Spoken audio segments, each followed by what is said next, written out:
Well, hello and welcome to another Game All Night Fireside Chat. Now, I know it's been a while since I've done one of these, but I thought now was a pretty good time because I have a few updates to the channel I wanted to kind of let y'all know about. Just got back from a little 2-week work trip, so I thought kind of update you on what happened on that trip because it was gaming related, and so we'll go from there. So let's get into the channel updates. If you've been paying attention, we've added a few new segments in the last couple of weeks. We added the reviewer roundtable. We tried one of those, and I think that that's definitely going to be a feature I want to do. Now, trying to get 3 people together to be able to do that and maybe have one in studio, not always the easiest thing to do, but it's definitely something I want to try and do a little bit more of in the future. So number one is I have a couple ideas for different roundtables I'd like to do. I'd like them to be discussions about, things around the board game hobby that may not always get discussed. And if you have any ideas and you'd like to submit them, please do so. You can shoot me a Twitter line, you can drop me a DM, or just send a good old-fashioned email. Actually, if you were to send snail mail, that might scare me, but you could do that too. So definitely keep an eye out for that.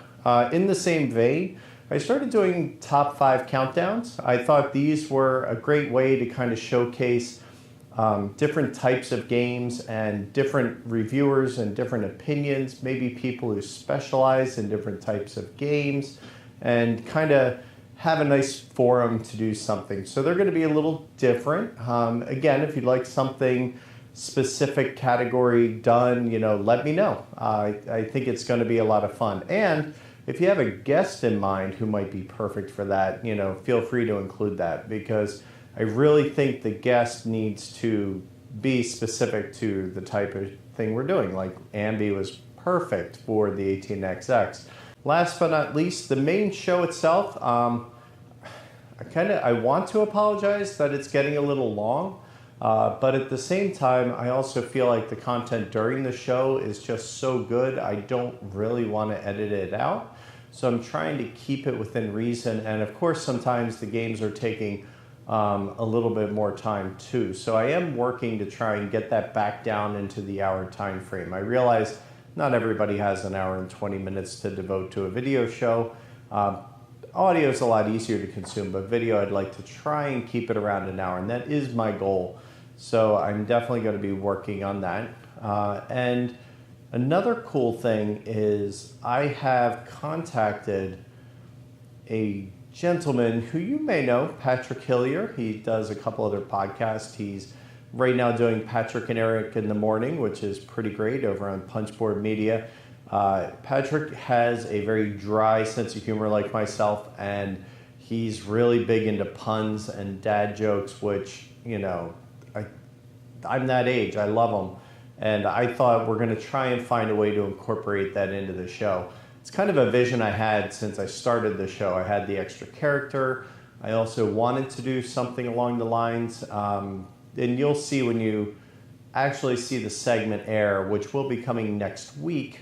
On the Matt Morgan episode will be the first time I'm going to start sliding them in. But I think they're funny, if not groan-worthy. But, hey, any good pun is definitely groan-worthy. So let's see how that goes. Huge props to Patrick for stepping up and saying, yeah, absolutely, I'll totally help it out. And he's going to be doing that for us. We may have some celebrity pop-ins here and there, too, if they want to become groan-worthy, or we'll just let Patrick run with it and see what happens. So that's what's new coming up on the channel and the main show. I've also started trying to change the name of the shows so that they reflect more of the content inside. I think everybody knows what show they're watching by now, but who they're watching and why I have them on the show has now become part of the title and the reason for that. So why is Nemo's War sitting here? Well, I recently had to go away for work, and I wish it would have been better circumstance because, I timed it perfectly that Florence came right when I was down there. I was staying in Raleigh, where we were targeted initially, but then the storm dipped south. So, definitely a lot of water and an intense amount of storm damage hit that area. So by all means, please, if you have the ability to help them, please do. I was very fortunate, and the people I worked with were that we were moderately affected more from a travel standpoint than anything else. But what this did was this gave me pretty much 2 days of being stuck in a hotel room. And thank goodness I had the foresight to ask for a few suggestions for solo games to take with me. Now, you may know I'm not a big solo gamer. It's just not my thing. I don't really have the opportunity. I want to be social when I game. I don't necessarily want to just game for gaming's sake. Well, needless to say, I needed to game for gaming's sake because stuck in a small hotel room. Luckily, I had a desk. And I brought a few with me. I also drove up and checked out Atomic Empire, which was pretty cool, but it was still about half an hour away. They didn't really have too much gaming going on, and the night I had free was Friday, and they were doing Friday Night Magic, so I decided to stay in. And I did a couple roll and writes. I brought down Welcome to Castles of Burgundy, the card game, or not the dice game, not the card game, which turned out to be a lot of fun. I enjoyed those. Did them several times, played a little quicks, easy things to do with dice, right?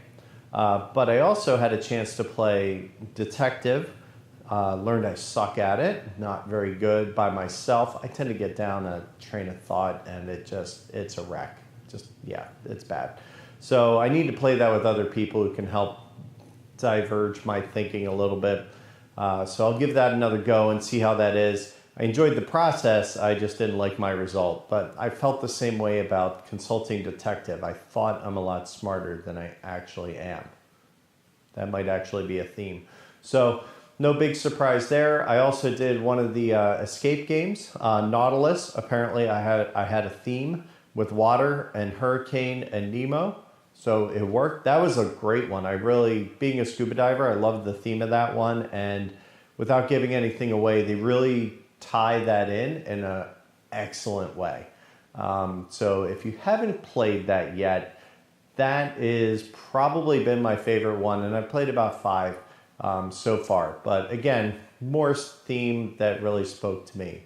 But last, I feel the need to talk about Nemo's War. I really got turned on to this. It wasn't actually one of the ones suggested. Friday was suggested, played several hands of that, enjoyed that.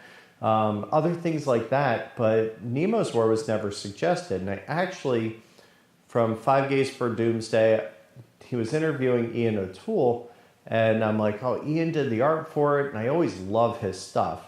And I'm like, well, you know what? I know it's a solo game. It's got a ship theme. I'm going to give it a shot. I'll give it a try. Actually, quick timeout. I got to give a quick pause and shout out to Game Nerds. The guys there, I ordered Nemo's War as one that they had in stock because it's not that easy to get. And I tried to check out and expedite shipping. So next thing you know, I finalized the purchase and there was no way to do an expedited shipping. So I gave them a quick call and I said, hey guys, I'd really like this game for a trip I'm taking. If it's possible. They actually just said, you know what, we're going to get this out as soon as possible. They went in back, told the shipper. I had a shipping notice within an hour and it was out the door. I was completely blown away. And so I just had to give a quick customer service shout out because they really, really came through and got me this game, which helped solve a lot of wasted time I would have had otherwise. So getting into it, I love Ian O'Toole's artwork. I love the theme. So I'm like, but I'm not big on solo games. So I took a big chance and I have to say, it was a lot of fun. I love the problem management of it. There's 4 modes of play, even in the solo game, which I found fabulous because you can play either a scientific or discovery. You can play a warmonger, which is great. And another cool thing is that it allows you to shift gears midway. So if you're not if you're trying to do science, but everything's coming up in a manner that's not going that direction, the game actually gives you a chance to say, okay, you can switch to war now because Nemo changes his mind. The theme is tied in. The cards are not only beautiful, but the story ties back to 20,000 Leagues really, really nicely. It's actually inspired me to go back and reread that, and it's been a very long time, but I felt very at home, and I felt like the system worked so well. The components are nice. I just can't say enough nice things. And believe me, I'm not a review game show at all, and I don't intend to be. But it's just something, if you're kind of like me and you're on that fence and you might want a solo game, but you like some meat on it, but you don't necessarily want to feel like you're just playing against an engine. I would have no fun just playing Pandemic by myself. That's just solving problems. The way this plays and the variety it gives you in things, it's a completely neat engine to kind of flex and play with. So I highly recommend it. It's, like I said, it's gorgeous. I can only give it so many props. So I did a lot of that gaming, finished up the work we did on site. We opened the restaurant on time. But also while I was there, I wanted to give another shout out to the House of Hops, which is in Raleigh. They just opened up nearby to the store that I was on, I believe it's Wade Street. But it's an awesome bottle shop that does beer. They have some wine. There's lots of food coming into the strip mall. They don't serve it, but it is available and they allow you to bring it in, including the restaurant I work for. And it's great. It's got lots of tables. So if you're in that area and you want to set up a board game night, that would be an excellent place, especially if you're like me and you enjoy beer, along with the board games. The guys there, Gary's one of the owners. He was fabulous. We had a good time chatting, talking about beer, and passing time, waiting for a storm that kind of didn't happen up our way, thankfully. And that was it. So that's what's going on with the channel. A little bit of solo game action. I'm going to talk about that again, probably in the show, because Dan, I'm sure, is going to be curious coming up. This week, Matt Morgan will be in the hot seat. He's literally in the hot seat. He actually came into the studio, showed up. So that episode is going to air. We talk a lot about PAX U, his role in that, which is pretty awesome, I think. Good information to get to know. And then also, I should be releasing the Chris Miller episode from The Secret Cabal in another week or two, because he actually came in studio as well, and we're going to go film a special segment at his place on Tuesday. So we'll see how that comes out. I don't want to give it away quite yet, but let's just say I need to do this if Berkey ever comes to town.